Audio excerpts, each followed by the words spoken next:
So ano guys, pumayat na ako, diba? Kasi ang kapatid ko magaling mag-diet sa akin eh. Alam mo kung paano ginagawa niya? Hindi bumibili ng ulam. Kaya ang tunay na mangyayari. Kaya sigurado ako papayat ka eh. Siyempre wala kayong ulam. O diba?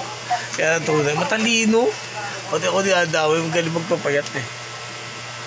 Yun pala yun guys, sa totoo lang. Ikaw baby, kakayanin ba ako kahit gantong katawang masculine? Kasi pinagli ako sa sampalok eh. O diba? Eto guys, para to sa mga taong hindi ko kakilala. Basta totoo lang. Ito walang masasaktan dito. Para hindi sila maging pangit yung image nila. Alam mo kung paano. Bago kayo magsalita sa kapwa nyo, sa totoo lang sa totoo lang. Kung kakilala mo siya, po pwede. Kung magkaibigan kayo, po pwede. Pero kung hindi kayo magkakilala, tapos gaganunin mo yung salita, hindi ka naman nakakatulong sa kanya. O diba? Siyempre nakakasakit yun. Kahit sinong tao eh. Makakasakit ka ng ibang tao. Yan ang tunay na pangyayari. Dapat di nyo, sinasaalang-alang nyo yung kapakanan ng ibang tao bago yung mga makakatingin bunganga nyo, diba? Yan ang tunay na pangyayari. Kasi meron ako napanood eh. O diba? Hindi ko na sasabihin kung sino sila. Dati siyang popular, pero hindi rin siya popular ngayon kasi inano na siya eh, binan. Hindi yun tunay na pangyayari. Kasi parang ano ba tawag doon? Bago ka magsalita, wala ka man natutulong sa isang tao.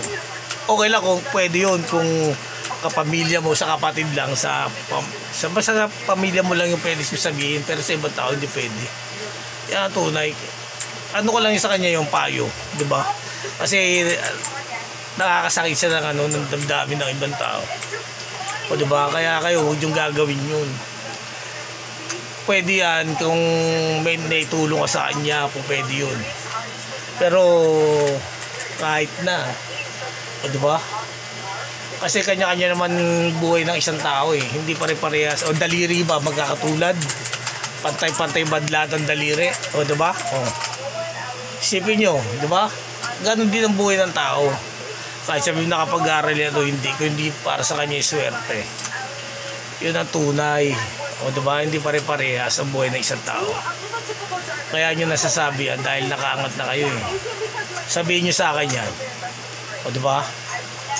Rich kid ako, tandaan nyo. O diba?